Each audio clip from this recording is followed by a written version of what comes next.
Bom dia, boa tarde, boa noite, diretamente dos estúdios da Pod Factory em São Paulo, capital, está entrando no ar mais um Pode Cobrar. Eu sou o Rafael Russo e hoje estou com uma pessoa que vai fazer 32 anos, foi de gerente de call center a vice-presidente de operações em 10 anos e hoje é vice-presidente de operações da Principia, Marco Souza. Marco Souza, tudo bem? Tudo bem, grande honra estar aqui, hein? Obrigado, Marco. Marco é Marquinho, né? A gente só tá fazendo aqui um mise-en-scène, fingindo que eu não conheço ele. E aí já vou abrir com uma pergunta polêmica. Marquinho, com essa tua carreira meteórica, você se considera um unicórnio? Não me considero um unicórnio ainda, mas espero um dia chegar lá. E o Marco, ao longo da entrevista, vocês vão perceber que realmente é uma pessoa jovem, mas tem uma carreira profundamente envolvida, né, em vários nichos de mercado. Ele não tem uma única vertente dentro do mercado. Você conhece telecom, você conhece de aviação, você conhece de crédito, conhece de cobrança, de atendimento. E esse bate-papo aqui com o Marco, todo mundo vai perceber, né, a gente vai poder tirar vários insights daqui a pouquinho. E aí, falando exatamente sobre essa questão da tua carreira, né, vamos falar um pouquinho de transição. Você foi planning dentro de uma operação de call center, você já foi consultor de vou falar aqui da McKinsey, né, uma das principais consultorias internacionais. Você já trabalhou como contratante e agora você é vice-presidente. Como é que trabalhar nessas diversas posições contribuiu para o sucesso da tua carreira? Eu acho que girar tanto me agregou valor na hora de ajudar a equipe a tomar decisões melhores. Quando você pinga ali e pinga aqui, você acaba conhecendo mais pessoas, tendo mais professores e tendo mais aprendizados. Hoje eu consigo bater o olho no número e consigo entender ele como operações, entender ele como planning, entender ele como um contratante, entender por que não foi feito do lado de lá. Isso gera mais impacto. Por que isso gera mais impacto? Porque você não está sempre em arrasta e puxa ali, sim, né? Cabo de guerra, sim, com todos os lados. Eu consigo entender as limitações de cada lado e não uma limitação intelectual, uma limitação de agenda, por exemplo, né? Você é muitos anos consultor, então você tem aquele driving para impacto. Você quer sempre gerar o máximo de resultado no menor tempo possível. Quando você está na cadeira de operações, não é essa a realidade. Sim, sim. Por quê? Porque eu deixei de saber, né? Eu não sei mais o que tem que fazer, como tem que ter feito. Não. Simplesmente são agendas diferentes. Então, a partir do momento que eu fui um consultor, que eu fui operações, que eu fui planning, eu consigo transitar entre essas áreas de uma forma melhor.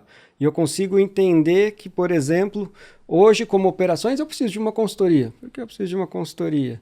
Porque eu, particularmente, não consigo dedicar 100% do meu tempo para gerar impacto. Você tem ali milhares de coisas acontecendo ao seu redor. Sim. Você tem o RH, você precisa contratar, você precisa demitir, você tem o jurídico com LGPD, com processo trabalhista, você tem a sua área de compras querendo que você diminua quanto você está pagando, você tem o seu parceiro querendo que você pague mais. Então, você precisa fazer a gestão de tudo isso ao mesmo tempo que você precisa gerar impacto. Ter passado por tantas áreas, eu consigo entender hoje que é no-brainer, preciso de uma consultoria para me ajudar a gerar impacto. Estar como operações me tornou mais humano. Por quê? Porque antes eu era só a cabeça, sim, do planning, né? Matemático toda a vida. Capacidade instalada à fábrica e é isso. Não, sim, espera aí, existe um lado humano da coisa. Então, acho que eu consigo gerar muito mais valor e ajudar a tomar decisões muito melhores por ter passado por todos esses lados. Agora, no segundo episódio, a gente teve com o Fábio Rosa, certeza que você assistiu, inclusive te citou na entrevista. Assim. Você é uma pessoa, a gente teve a oportunidade de trabalhar junto, a gente nunca perdeu o convívio, independente, né, de para onde cada um seguiu. Aliás, você seguiu muito melhor do que eu, parabéns. É modesto. Mas a gente, eu e Fábio, né, conversando, até nos bastidores, a gente entende que é o seguinte, você é uma pessoa que tem um diferencial. Você não é igual aos outros. Você tem uma facilidade em matemática, você tem uma facilidade de leitura que dificilmente você encontra em profissionais do mercado. De que forma isso pode ter contribuído para o teu sucesso e se você se percebe com esse diferencial em relação aos demais profissionais do mercado? Eu diria que a base hoje no Brasil, educacional, ela não é focada em exatas. Hoje no país a gente tem para cada aluno de exatas 7 em direito. Sim. Como exemplo. O Brasil é o país que tem mais advogados per capita, né? A gente tem uma educação de base em matemática muito fraca. Então, os caras ter uma aptidão matemática um pouco melhor do que os demais não necessariamente é mérito, mas talvez a gente precise olhar um pouco mais para o país como um todo. Sim. Então, sim, isso gera uma facilidade. Porque a partir do momento que você, com poucos dados, consegue tomar decisões um pouco melhores, você consegue organizar as ideias, né? Aquela nossa velha matriz de decisão de esforço e impacto. Parece papo de consultor, mas é aquilo. Você tem que fazer, tem 1000 coisas para fazer. Todo mundo tem 1000 coisas para fazer todos os dias. Dá para fazer 1000 coisas? Não. É óbvio que não. Então, a capacidade de entender o que vai te gerar mais valor com menos esforço, acho que isso dá um bypass de carreira, né? Sim, sim. Isso faz com que você acabe chegando mais rápido, né? Acelerando esse processo de crescimento. Claro que tem erros, né? Muitas vezes você erra. Todo mundo. Mas também gera mais acertos. Agora, o que eu até...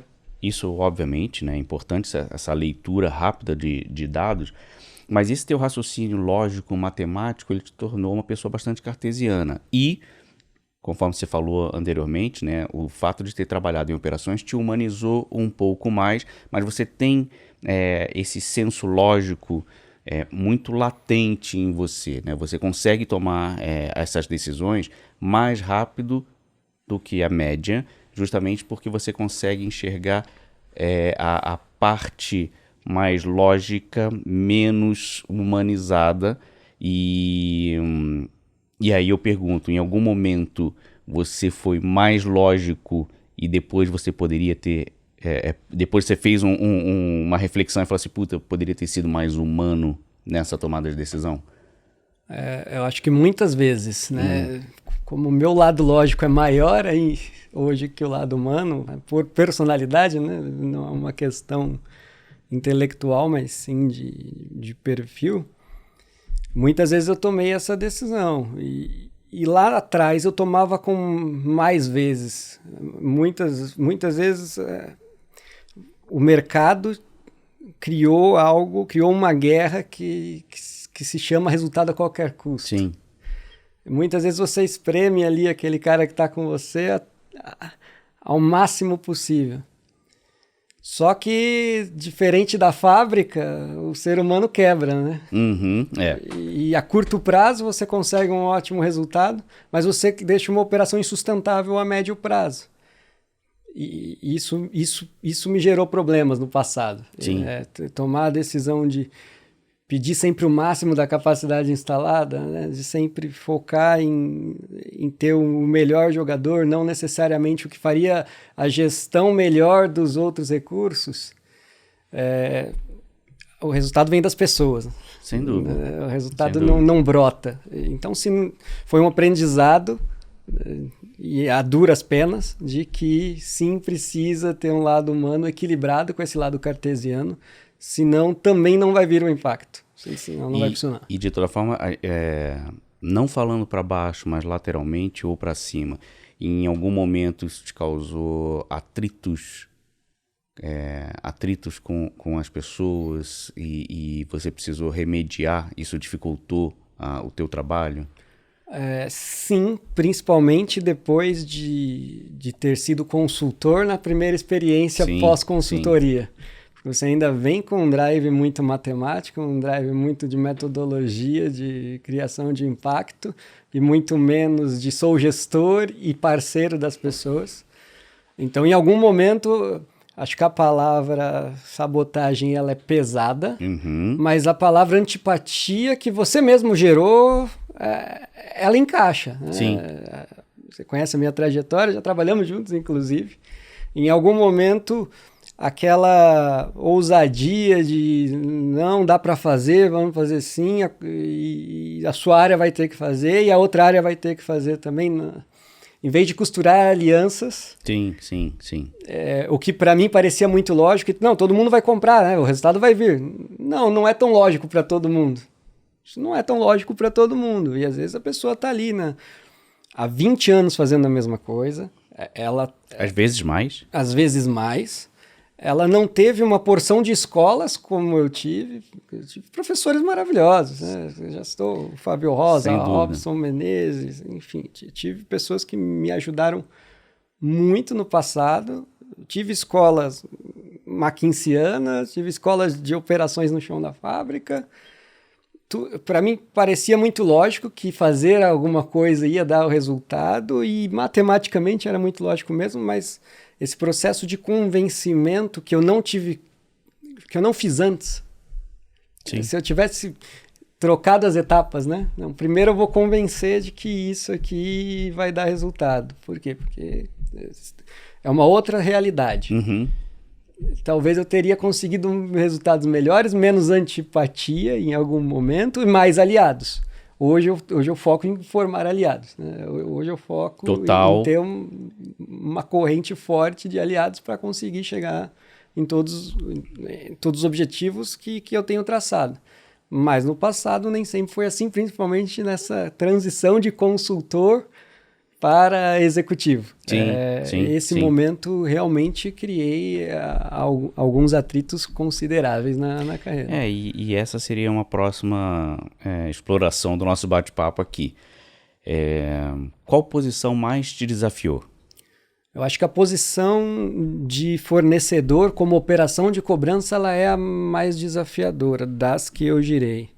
Por que ela é mais desafiadora? Não por causa do resultado em si, porque quando você é o contratante, você tem o resultado de uma SA, de uma empresa de capital aberto na sua mão. Sim.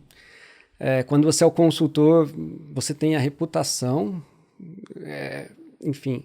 Mas quando você está lá na linha de frente, na operação de cobrança, você não tem só que entregar o resultado, você tem a confiança dessas outras pessoas que está em jogo. É o seu parceiro, que é o dono da inadimplência, que está confiando em você. Sim. É aquela sua reputação de ex-consultor que está na mesa. Peraí, você disse para todo mundo como tinha que fazer daqui da China e agora você não consegue fazer?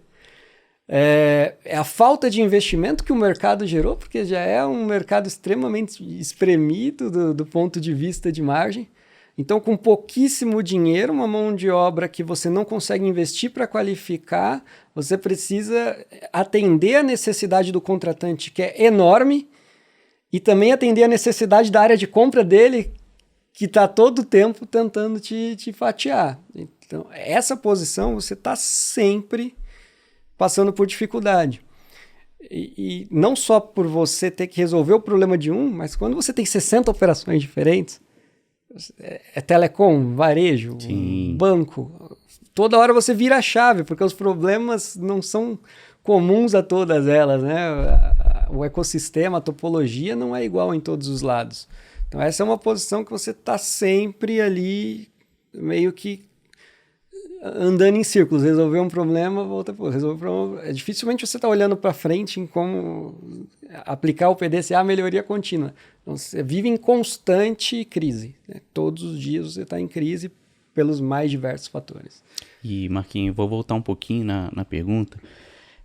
A gente estava comentando sobre profissionais carreiristas, ou seja, que eles passam praticamente a vida inteira profissional dentro da mesma empresa, né? Eles vão evoluindo dentro da mesma empresa e a gente já esbarrou com vários de 20, 25 anos dentro da empresa.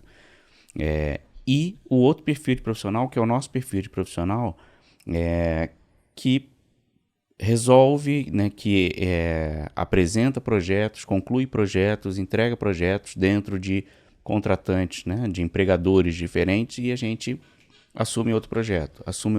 Ou seja, você, como consultor, Você já trabalhou com esses dois tipos de profissional e você conhece muito esse segundo perfil, que é o perfil de projeto, né? Aquele que passa por várias empresas. Você tem dificuldade de lidar com esse profissional carreirista? Você acha que esse profissional carreirista ele perde algo em termos de visão de mercado, visão estratégica, pelo simples fato dele passar a vida inteira dentro do mesmo empregador? Eu acho que tem prós e contras para as duas coisas, né? Nem o céu, nem o inferno.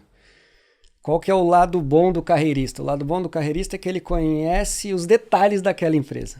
Ele conhece como que é o parafuso que está na mesa. Então, Sim. Ele tem uma alta capacidade de resolver os problemas, porque ele também conhece todo mundo.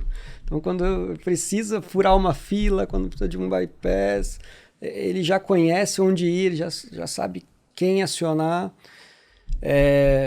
Esse é o lado bom, né? Qual que é o lado ruim? O lado ruim é você ter menos exposição a diferentes escolas de diferentes pessoas. Então, você está ali naquele círculo de 50 pessoas e você passou muitos anos naquele círculo das mesmas 50 pessoas, que é o que você lida normalmente no dia a dia. Isso gera uma certa limitação de visão do que está sendo desenvolvido fora de casa, né? O que o mercado... Atualização do profissional, isso fica comprometida. E o outro lado também tem prós e contras. O lado up or out, né? A filosofia up or out, meio que cresce ou sai, está sempre ali por projeto, está sempre com algo com começo, meio e fim, mas girando bastante. Qual é o lado bom, né, do up or out, que é o nosso perfil, que é o que eu pratiquei na minha carreira? Eu conheci muitas pessoas. Eu conheci, enquanto o projeto normal se lida com 50, eu acabei lidando com 5.000 pessoas. E sempre que você conhece muito mais pessoas, organicamente mais portas se abrirão. Sim. Simples como isso. Conheço mais pessoas conhecem o meu trabalho, conforme essas pessoas giram no mercado, muitas portas acabaram se abrindo para mim. Outra vantagem foi, eu aprendi muito. Aprendi muito. Por quê? Porque toda hora com uma pessoa diferente, toda hora num projeto diferente, e isso me alavancou. Isso me abriu portas também. Qual é o lado ruim? Você está sempre começando do zero. Sim. Você... Não existe a zona de conforto, né? Você não tem aquela queda de performance e a normalização, que sempre que você entra num relacionamento /trabalho é isso, né? Entra muito forte, tem o pico, depois você em algum momento normaliza e entra nessa zona. Toda vez que você sai e troca de lugar, você tem que subir de novo, né? Você está sempre se cobrando muito mais. Te demanda mais energia do profissional. Exato, isso tem um custo, né? Tem um custo colateral, que isso vai... te fazer envelhecer mais rápido, né? Eu sei. Aos 32... Na verdade, eu tenho 35. Então, a dificuldade de lidar com o outro, hoje eu aprendi, depois de todas essas experiências. Eu tive que aprender a lidar, né? E aí é entender o lado do outro, entender como o outro pensa, para tentar costurar a aliança, inclusive, com um perfil diferente. E, Marquinhos, aterrissando aqui no nosso assunto, né? Na cobrança um pouco. Como é que você avalia as empresas de cobrança hoje, né? A gente evoluiu, não tenho dúvida, mas...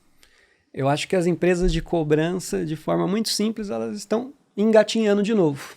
Por que engatinhando de novo? Houve a era das trevas, finger dial, sim. ficha, caneta, papel. Chegou a era digital. E as empresas chegaram na era de ouro delas, o que foi maravilhoso, né? Discador preditivo, algoritmo, WFM, todo mundo com máximo de eficiência, bina randômica. Houve a era de ouro das empresas de cobrança. E aí chegou um negócio maravilhoso que todo mundo chama de omnichannel. É a era do multicanal. E todo mundo começou uma corrida desenfreada de digitalização de novo, mas sem ter maturado a etapa anterior, sem saber exatamente como utilizar essas tecnologias novas. Construir as fundações na areia. E aí voltaram aos erros básicos. O que já tinha sido pré-estabelecido, estabilizado, o que já estava funcionando bem, Quando você plugou um monte de outros canais, e aí todo mundo fala, tem Omnichannel, é lindo falar isso. Você já viu algum funcionar 100%? Não. Também não. Até porque não... O que a gente tem hoje, por exemplo, o WhatsApp, é da Meta. Sim. É praticamente um monopólio, está na mão deles. Eles vão dizer se você vai ter integração 100% ou não depende de você. Sim.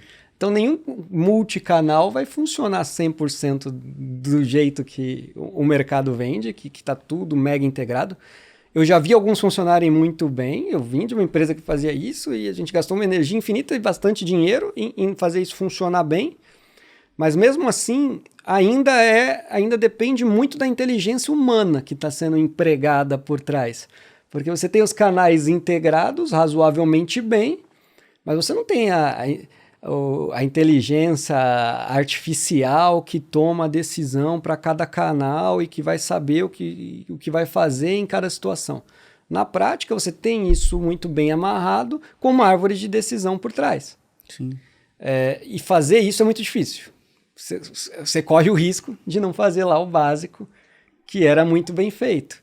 E aí você vai pegar vários erros crassos que se não cometeriam 5, 6, 7 anos atrás, mas hoje se comete. Por quê? Porque está muito preocupado em tentar redigitalizar algo que não está pronto ainda. E assim, esse é um conceito de omnicanalidade já com algoritmo, vamos chamar de 2.0, 3.0. Mas eu lembro que há muitos anos atrás foi apresentado, né, para mim, para o meu time, uma proposta de omnicanalidade, e eu lembro exatamente do desenho que se vendia nessa proposta comercial, mas que, continuo afirmando, aliás, é um desafio. Se você tem uma solução de Omnichannel, me apresenta. O desenho era super bacana. Era um cliente, havia sido abordado por uma ligação ativa. Então, eu estou caminhando na rua, estou com o celular na mão, fui abordado. Começo a falar. Estou descendo aqui para o metrô. Eu vou ficar sem sinal de voz. E aí esse cliente efetivamente desce para o metrô. Ele já tinha iniciado uma conversação, já tinha feito a identificação positiva. Ele entra no metrô e instantaneamente ele começa a conversar por WhatsApp ou por SMS. E há uma fluidez desse atendimento. Ele sai desse metrô, ele resolveu a vida dele, vamos supor que ele pediu uma segunda via de uma fatura, tratou tudo por telefone lá em cima, WhatsApp ou SMS, debaixo da terra, dentro do metrô, saiu do metrô, recebeu um e-mail com a solicitação lá de segunda via que ele fez. Então, essa fluidez seria um omnichannel básico, mas efetivamente não tem essa capacidade hoje em dia de sair de um canal, entrar em outro e dar uma continuidade de conversação. Você já viu isso acontecer ou no Brasil ou fora do país? Eu já via dessa forma. Essa forma funciona hoje, mas ela tem algumas limitações. Uhum. A primeira limitação é, antes dele te achar, ele ligou para 3.000 telefones. Sim.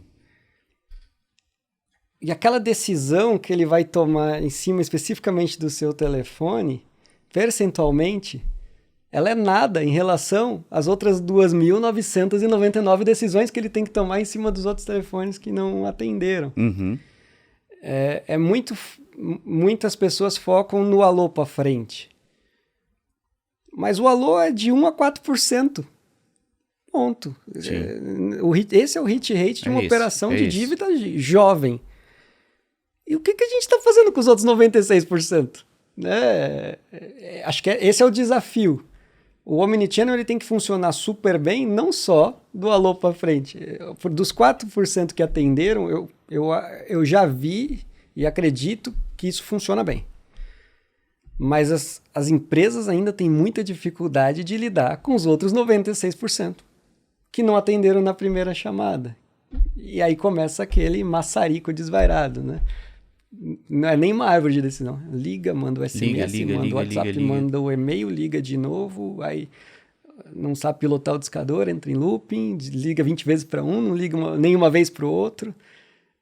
Beleza, você tem os 4% muito bem trabalhados, com uma automatização muito bem feita, e 96% da carteira uma Babilônia, né? A Deus dará. E na sua carreira, eu lembro, naquele momento que nós estivemos juntos, que você sempre era muito crítico a um determinado fornecedor, e a gente não precisa falar quem é, fornecedor de discador, que ele mastigava muito o mail, não aplicava uma inteligência. Isso continua acontecendo até hoje, a gente sabe disso que não mudou. Mas considerando esse e tantos outros que você já viu, quais são os principais gaps, né? Quais são os mais frequentes em operação? O bom de olhar gaps é que a gente não precisa nem ir na operação para dizer quais são, depois dessas todas as experiências que tivemos. O que aconteceu no Brasil? A tecnologia gringa era cara, o dólar é caro. Abrasileiraram a tecnologia gringa. E tudo que é abrasileirado, né? A gente sempre fala do Made in China, mas... A foto da foto. Também tem o Made in Brasil. E o Made in Brasil começa pelo algoritmo. A definição de algoritmo eu acho maravilhosa quando a gente fala de tecnologia de cobrança. Primeira coisa é, discador não pode enfileirar ativo. Acho que esse é o ponto que você tá... Se eu estou ligando para uma pessoa, ela me atende, eu coloco ela numa fila, qual é a chance? Eu não estou nem falando de matemática aqui, né? Estou falando conceitual. Eu te ligo e te coloco numa musiquinha. O que você faz? Você desliga. É óbvio, não precisa fazer estudo, não precisa fazer matemática para saber que todas essas vezes vão chegar já mudas. É 1 a 4% a taxa de atendimento. Você ainda, pilotando mal um discador, você ainda perde o cliente que está na linha com você. Você perde metade dela. O 4 vira 2, porque metade, literalmente metade, vira descarte, short call. E vendem isso a rodo no Brasil, é um negócio maravilhoso, assim, como... Não, porque eu tenho um discador preditivo, algoritmo, é uma metralhadora, né? Aquele velho chimpanzé com a metralhadora. É um fator de multiplicação maluco que liga para 1000 pessoas ao mesmo tempo, meia dúzia atende, derruba na cara de 5 e um transfere atrasado. E ainda tem esse delay de transferência para o operador que chega a ligação muda lá. E isso é muito comum em todas as operações que você visitou? Eu diria que é 90%. Por conta do preço. Sim. É aquele modelo que foi abrasileirado, o custo era R$400 por cabeça, acharam a forma de vender por R$40 por cabeça, e é isso que tem. E também não adianta achar que você está pagando... R$20 mil numa Ferrari, que vai ser uma Ferrari de verdade. As pessoas ainda se iludem com isso.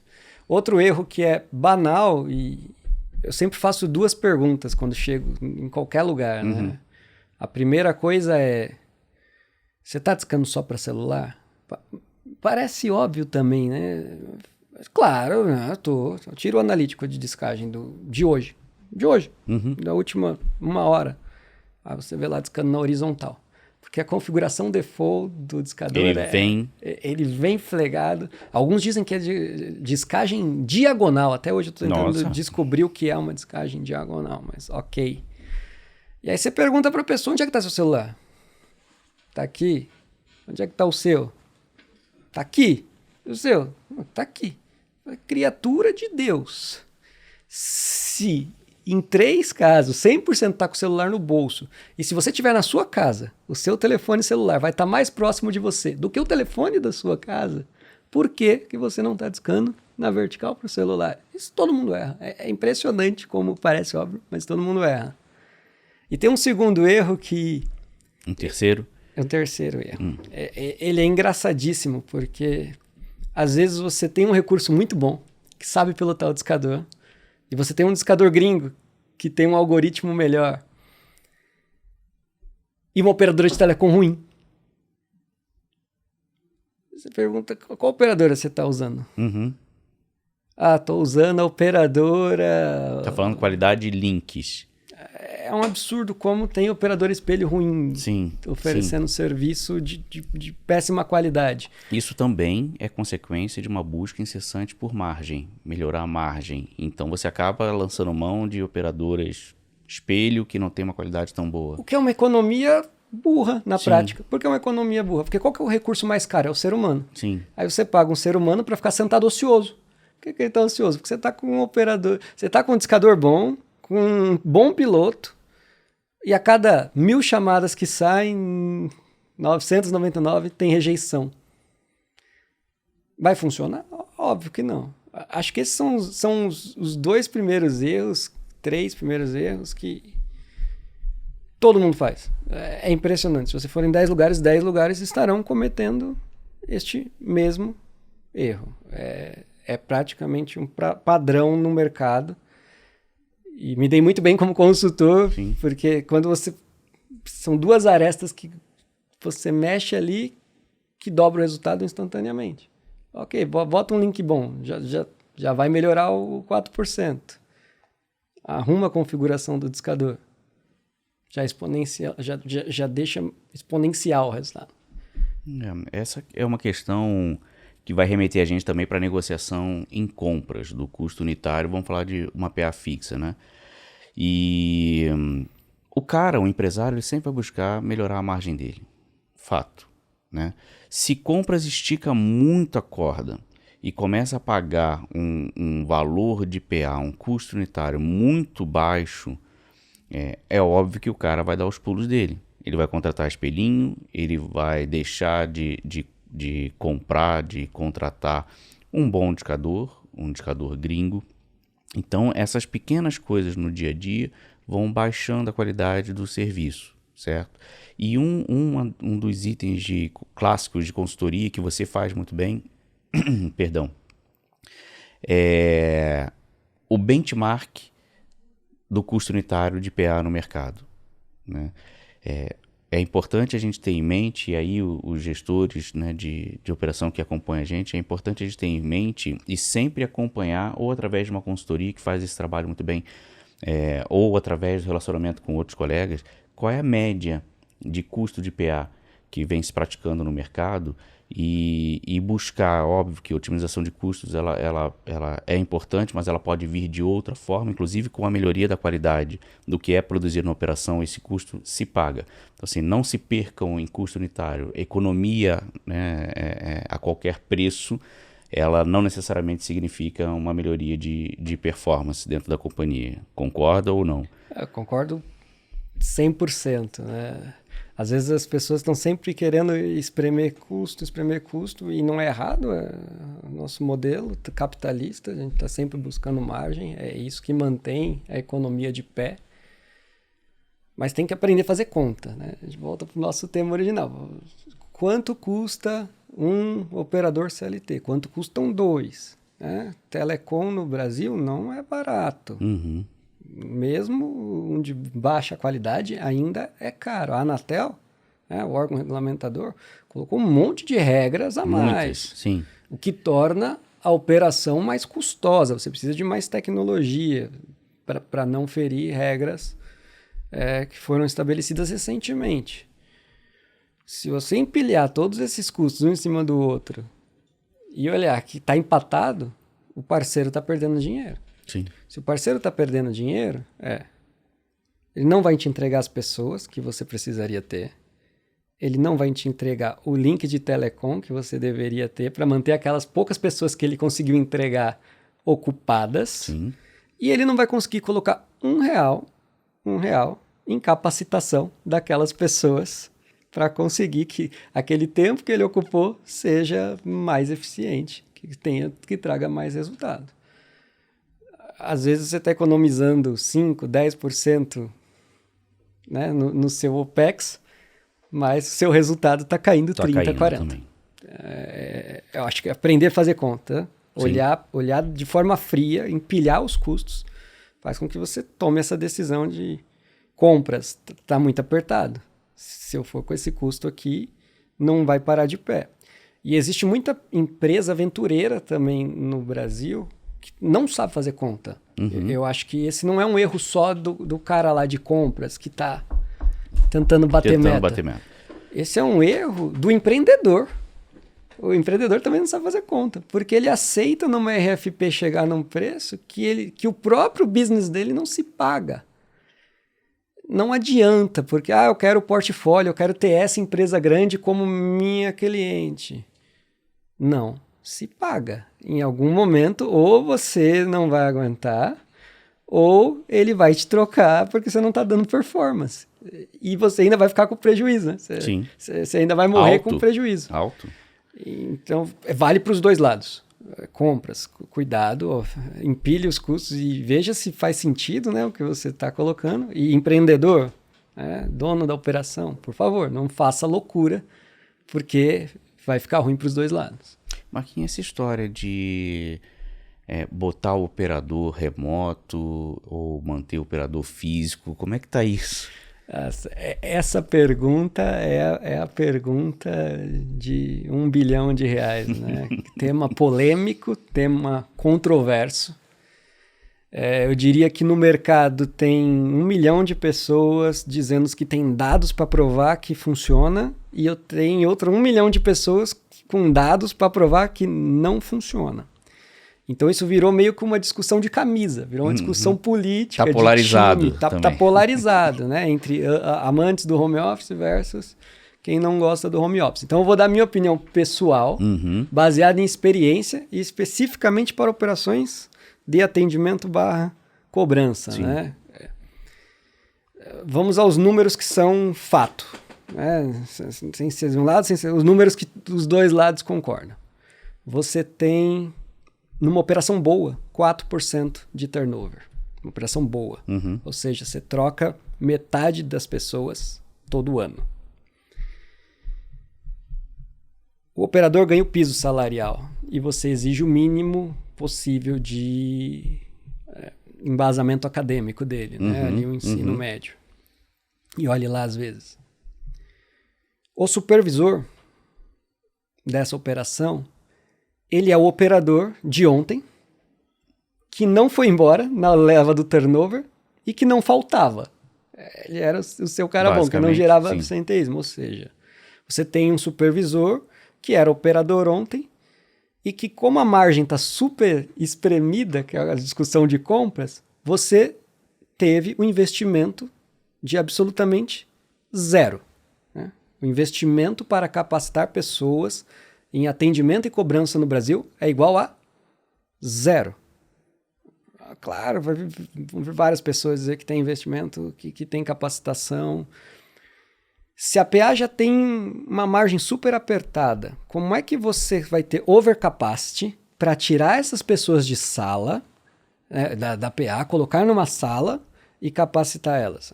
É inviável. Essa é uma discussão que eu nem entro. Por quê? Porque eu sei que não dá. Então, voltando ao caso, você tem uma troca alta de pessoas, você tem operadores com pouco background escolar, os supervisores são operadores de ontem que você não gastou nenhum real para virar gestor. Você não investiu, você não ensinou a ele a ser um gestor de pessoas. E hoje, em média, assim, a maioria dos projetos que eu passei, o que acontece? Você tem mais ou menos 400% de dispersão de produtividade entre o quarto quartil e o primeiro quartil. Na prática, o primeiro quartil faz 4 vezes o que o último quartil faz. Um pouco mais, um pouco mais. É isso. É o que acontece nas operações, principalmente de cobrança. E tudo isso acontece com o supervisor, com essas 20 a 30 pessoas que ele faz gestão, em 10 metros quadrados atrás deles. Você me dizer que vai conseguir o mesmo resultado com essa pessoa que você não investiu R$1 para ser gestor, fazendo gestão de 30 pessoas de forma remota, olha, é um herói. Você tem que promover ele. Sim. Ou você vai perder ele para o mercado amanhã e você vai voltar a ter o mesmo problema.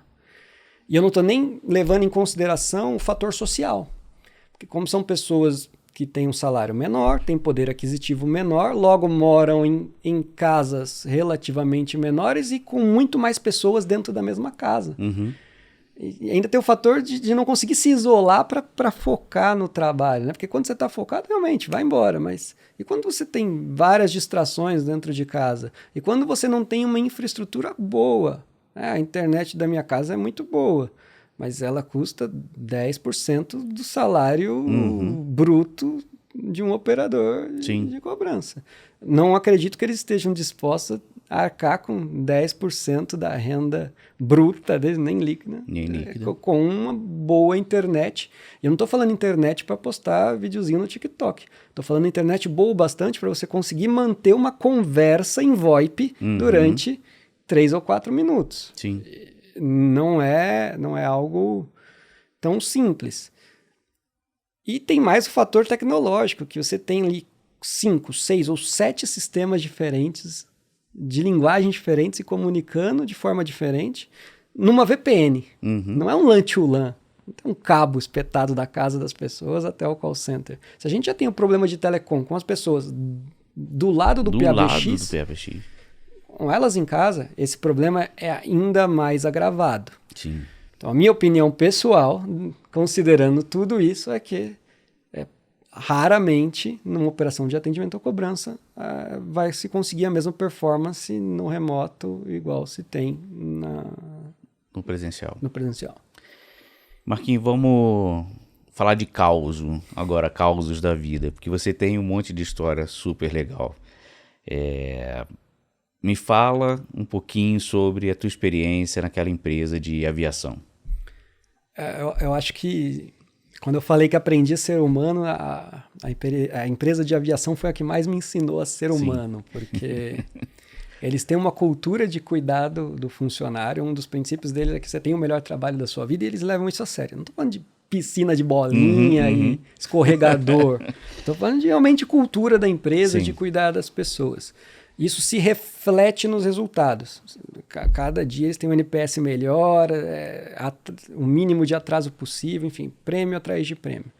Ali eu aprendi muito mais cuidar das pessoas, mas nem tudo era flores. Por exemplo, foi o nascimento do Omnichannel ali, né? A gente colocando uma URA dificílima.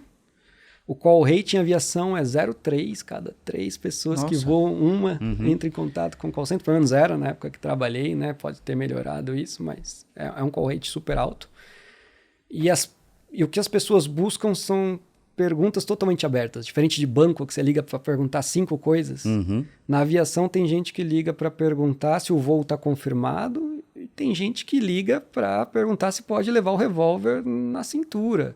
Se pode usar 2 assentos porque está um pouquinho acima do peso. Se pode levar o gato. Se pode levar o sapo. É nesse nível de business. Então, criar uma URA para isso é muito difícil. E isso acho que foi um case de sucesso que funcionou super bem, uma URA de perguntas abertas. Mas algumas pessoas, na gestão especificamente do call center, e aí entrou o Omnichannel de novo, né? Qual é o conceito de operador de atendimento? Alguém que atende, seja por voz, por texto, por sinal de fumaça. Às vezes tinha ali eventos que acontecem no dia a dia, que geram fila. Você via lá 300 pessoas na fila e um grupo seleto ali de 40, 50 operadores com baixa produtividade. Você falava, poxa, como é que tem 300 pessoas na fila e tem gente respondendo 3, 4 e-mails, né?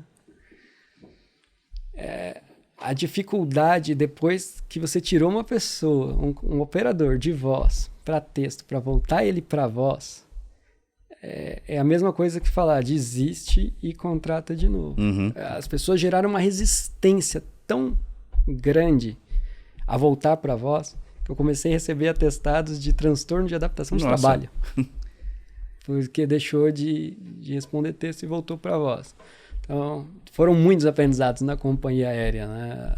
Acho que é um business muito específico e que traz muitas lições para os outros business. E as tuas experiências internacionais? O Brasil, ele dá aula de crédito, né? Eu acho que o brasileiro, ele é o mestre do endividamento aqui no mundo. A Amazon agora nos Estados Unidos, ela está se achando genial porque ela descobriu o Buy Now, Pay Later, né? O crediário que a gente já faz nas Casas Bahia aqui há 30 anos, provavelmente. Inclusive saiu, foi semana passada, uma matéria no Valor Econômico falando exatamente isso, que o americano ele descobriu o crediário. É isso. Então, eu tive experiências muito legais fora do país, América Latina toda, Estados Unidos, Europa, China. E tive a oportunidade de levar o nosso aprendizado de ser devedor e de recuperar crédito. E aí o Fábio Rosa sempre chama a cobrança de recuperação de crédito. Recuperação de crédito. Nesse contexto se aplica perfeitamente a recuperação de crédito, porque eles tinham uma cultura de não dever, porque as sanções são muito duras. Se você, nos Estados Unidos, por exemplo, se você não pagar, você perde lá o score positivo, você não compra mais nada. E os juros eram super baixos. Então, primeiro, não devia porque podia parcelar e os juros eram baixos. Segundo, porque se ficasse devendo, as sanções eram muito duras. O mundo mudou. E agora existe inadimplência, bolha que explodiu. Eu tive a oportunidade de ir lá ensinar do zero mesmo, né? Como é que monta a operação de cobrança, né? Qual é a tecnologia que tem que ser utilizada. Tive a oportunidade de ir na China, um galpãozão, operador de uniforme, assim, 2, 3 mil operadores para um banco. Para um banco? Para um banco. E por incrível que pareça, assim, eles faziam 40 contatos no máximo por dia por cabeça. A gente faz 180 aqui no Brasil. E ainda saía mais barato ter as pessoas do que implementar tecnologia. Então, Finger dial? Finger dial. É incrível como é diferente. Mas foram experiências muito legais. Até para explicar o conceito de parcelamento, reparcelar, refinanciar. Eu não achava palavras em inglês para contextualizar a explicação. Né? Não, aqui, para esse cliente, não tem mais o que fazer. Esse aqui você tem que parcelar de novo. Né? Ou paga ou não paga. Né? Então, tive experiências muito legais e que foram muito ricas no sentido de conseguir levar o conhecimento que a gente gera aqui no Brasil para fora. E eu acho que cada vez mais os brasileiros vão ter oportunidade de ir para fora, de conseguir disseminar esse conhecimento, porque a gente está 30 anos à frente no Buy Now, Pay Later. Sim, sim. E experiências não tão legais, como falta de apoio de gestão, falta de apoio lateral, ou pura e simplesmente desacreditar no plano que foi construído, que está se tentando colocar em produção? Já passei por algumas dificuldades, né? Inclusive, em algum momento mudei de cidade, mudei de casa, mudei de tudo. Todo projeto precisa de sponsor. Não só o sponsor head, mas os sponsors pares, né? Quando a gente chega num lugar com inovação, com tecnologia, com metodologia diferente, é bem difícil conseguir que isso gere impacto no primeiro momento. Aprendi isso agora, foi de velho, né? Na época não tinha aprendido. Em algum momento cheguei muito empolgado, né? Uma empresa muito grande, com processos muito bem definidos, extremamente burocrática. E essa experiência, para quem tem essa filosofia de projeto, chega, faz, entrega, e eventualmente sai, é muito difícil trabalhar numa empresa burocrática, porque você está vendo a oportunidade de inovar ali na frente, você dá o passo para inovar e às vezes você toma auditoria. Sim. Não necessariamente porque você está fazendo algo errado, mas porque você não seguiu o processo, porque você não costurou com a área X, com a área Y. Tive dificuldade enorme por falta de apoio lateral. Não por falta de apoio top-down, mas por falta de apoio lateral. E coisas monumentais que poderiam ser feitas, que gerariam muito impacto a curto prazo. Ou eu fiz e a duras penas tive que explicar por que fiz. Sim. Ou a gente não conseguiu implementar. E hoje, muito tempo depois, podemos perceber que aquele projeto era ouro. Sim. Acabou Sim. sendo implementado em algum momento e está gerando valor, tá sendo carro-chefe. Deixou a sementinha e aquilo, obviamente, tem um tempo de germinação, germinou e hoje em dia as pessoas, não sei, né, se tem a capacidade de enxergar o inicial disso, mas elas colhem os frutos com certeza. E a verdade é que em alguns projetos tem sempre alguém torcendo para o jacaré. Isso é um fato. Achei legal essa tua leitura simplesmente porque você não segue o fluxo que sempre foi assim, e isso você escuta muito, né? Sempre foi assim, desse jeito que é feito, isso é feito há muitos e muitos anos. As pessoas têm uma dificuldade de aceitar o novo, né? Principalmente para quem vende consultoria, porque você vem com a cabeça de teste AB, Champion Challenger. Vamos desafiar o modelo atual, vamos desafiar o modelo atual, vamos desafiar o piloto controle. Apura, rollouta. Se você chega num lugar que não tem essa mentalidade, é frustrante. A palavra é frustração. Hoje eu escolho para onde eu vou, analisando todo esse ecossistema, toda essa topologia por trás, tanto tecnológica quanto a arquitetura feudal da empresa, né? Porque às vezes tem empresas que são muito mais dinâmicas, tem empresas que são como um feudo mesmo. E aí você não vai conseguir celeridade, vai se frustrar. Eu não gastaria tempo hoje em dia entrando em um projeto que eu saberia que iria me frustrar dessa maneira. Mas vamos entrar agora na tua vida nova, na tua vida moderna de princípio. Você migrou para o segmento educacional. Então, mais um segmento que você coloca no teu álbum de figurinhas. Como é que está a saúde do segmento educacional hoje em dia, Marquinhos? Porque eu tenho uns dados aqui do G1, uma reportagem de março de 2023. A inadimplência do FIES atingiu, em 2022, 11 bilhões de reais. Em 2022 também, a inadimplência do escolar, né, do infantil, ensino infantil, atingiu 21% de toda a base de estudantes. Do ensino fundamental, 24%. De cursos técnicos ou cursos livres, 26%. E do ensino superior, terceiro grau, universidade, 30% em 2022. A gente já vê por aí que alguma coisa não vai bem nesse segmento. Como é que foi essa tua apresentação, essa nova realidade? A educação é uma aventura no Brasil, né? Esse é um segmento mega divertido e com muita oportunidade. Por quê? Pensando nos números que você citou, a educação tem 3 grandes alavancas, desafios, oportunidades, né? Você pode chamar de qualquer uma dessas 3 coisas, que são captação de alunos, inadimplência e evasão escolar.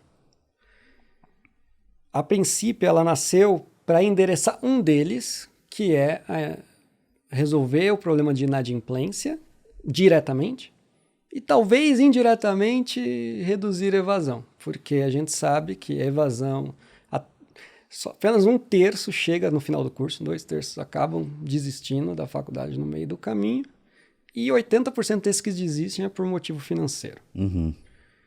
Qual que é a oportunidade, né? Qual que é o desafio nesse modelo? As faculdades pequenas hoje, que representam 2/3, né? São mais ou menos 2.300 faculdades, elas têm um grave problema de fluxo de caixa. Por que um problema de fluxo de caixa? Não existe ônus nenhum se você não pagar a sua mensalidade escolar do ensino superior. Hoje, se você não pagar o cartão de crédito, os juros são super altos. Se você não pagar o carro, eles tomam o carro. Se você não pagar a luz, corta a luz. Se você não pagar o telefone, desliga o telefone. Se você não pagar a mensalidade da faculdade, você continua estudando. O brasileiro criou uma percepção de que a mensalidade da faculdade é cheque especial. A última coisa que deixa de pagar, paga tudo, menos a faculdade. Você paga falando de universidade, como é semestral, você tem, né, a instituição, ela tem que permitir o trânsito, né, e a frequência das aulas e inclusive fazer as provas. O que ela tem de sanção é, eventualmente, não deixar você renovar a matrícula no final do período. Depois de 6 meses. Depois de 6 meses. Então, o que acontece com o fluxo de caixa da faculdade? O aluno paga a matrícula, ele para de pagar. Ele só vai querer pagar de novo lá no final, na hora de rematricular. Provavelmente com desconto. Provavelmente com desconto. Mas a faculdade continua tendo que pagar o professor, continua tendo que pagar o aluguel, continua tendo custos fixos. Sim. Para os grandes, né? Os grandes não têm problema de caixa, eles têm fundo por trás e eles seguram a sazonalidade. Os pequenos acabam tendo que se alavancar, acabam tendo um problema. A princípio nasceu para resolver esse problema, que é a garantia de receita para a universidade, né, para a instituição de ensino superior. Ele não tem que se preocupar com a inadimplência, né, ele vai receber um valor combinado todo dia X do mês, e aí ele passa a focar no que ele realmente tem que focar, que é a educação no país. Hoje, você conhece muito bem billing, né? Sim. A gente fala muito de cobrança, mas o grande desafio numa empresa é fazer billing, é gerar boleto, é atualizar boleto. Tudo isso é muito difícil. Agora, você imagina a faculdade que tem que estar focada em dar matéria, em formar pessoas, ela gastar metade da energia dela com o lado financeiro. A princípio, resolve esse lado financeiro. Ela nasceu para entrar nesse nicho de mercado e conseguir não só ajudar a faculdade, e aí entra o lado um pouco social, né? O progresso que a gente tem na bandeira, ele passa pela educação. A princípio nasceu para ajudar a educação no país. Por quê? Porque a partir do momento que você deixa as instituições de ensino superior mais saudáveis financeiramente, elas se sustentam a longo prazo. E a partir do momento que você tem uma base de alunos que você... Muitas vezes ele só consegue parcelar com cartão de crédito, ninguém tem cartão de crédito no país. Existe a possibilidade, a princípio também faz financiamento em algum momento de algum aluno. É muito fácil financiar a medicina, né? Todo mundo quer financiar a medicina, 7º semestre. Não vai inadimplir na frente. Mas a gente está investindo bastante em analytics, bastante Sim. mesmo, em criar uma inteligência que na hora da rematrícula a gente já saiba qual é a oferta correta para dar para aquele aluno.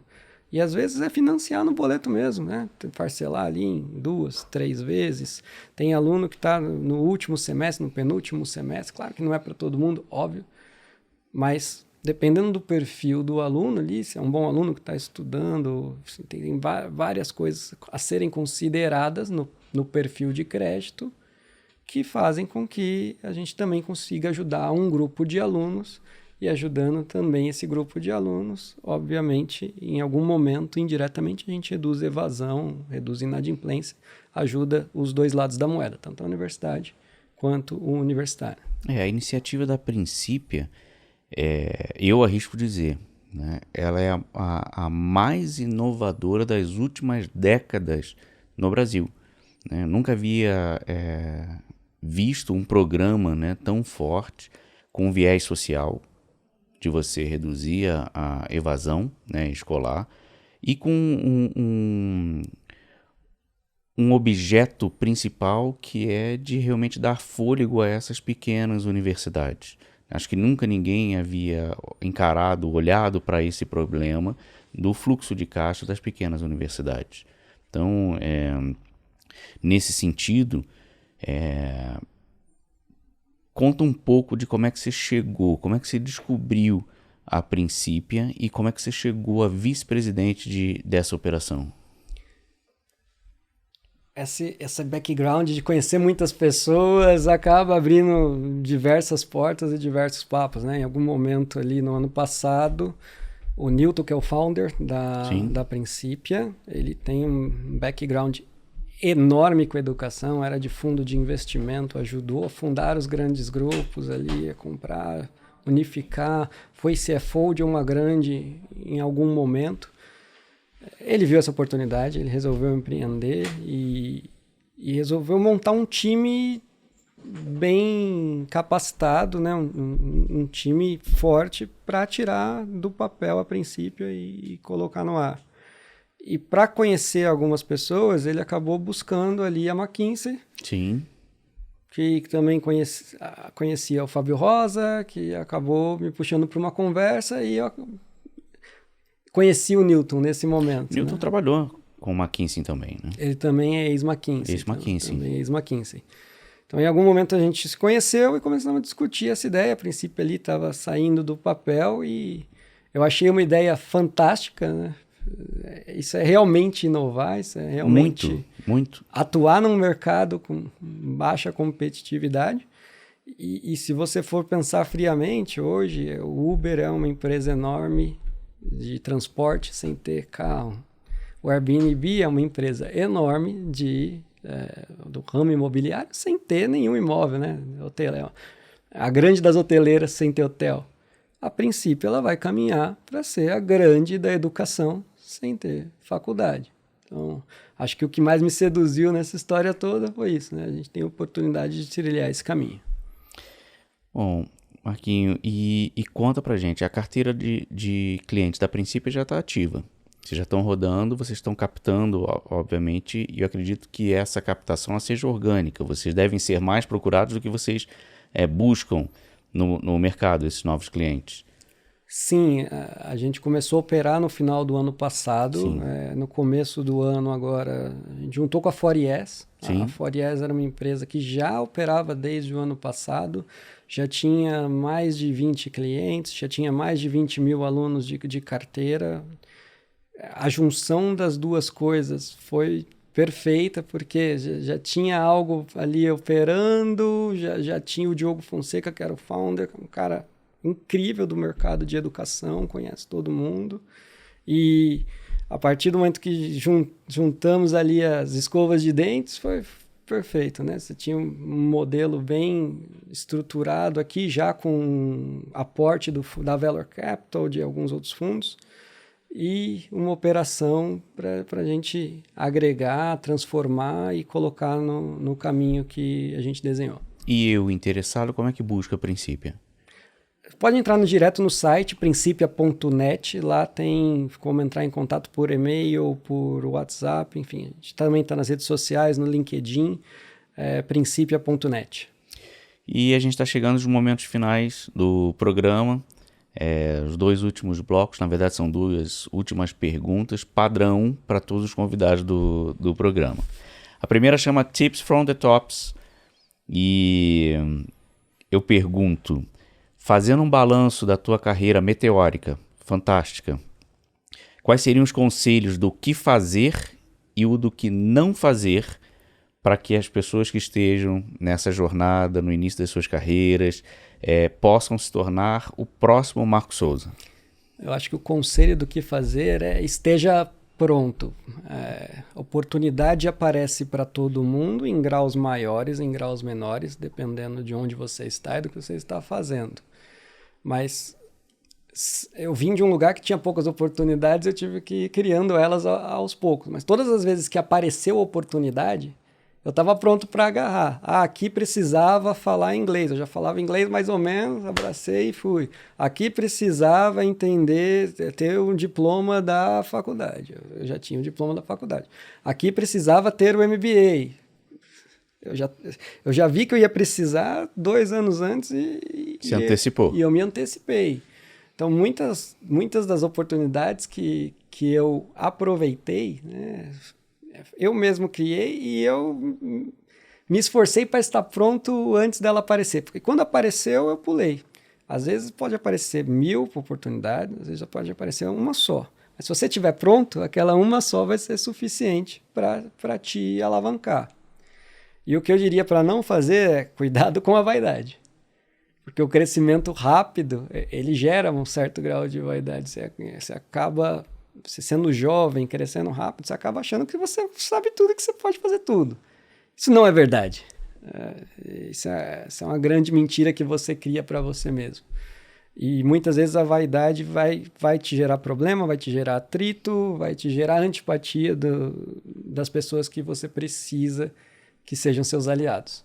Então, esse é um conselho que eu dou para todo mundo, de cuidado com essa vaidade do crescimento rápido, porque ela pode te atrapalhar lá na frente. Boa, Marquinhos. E por fim, nosso filosofando, eu faço a pergunta para todo mundo se os fins justificam os meios.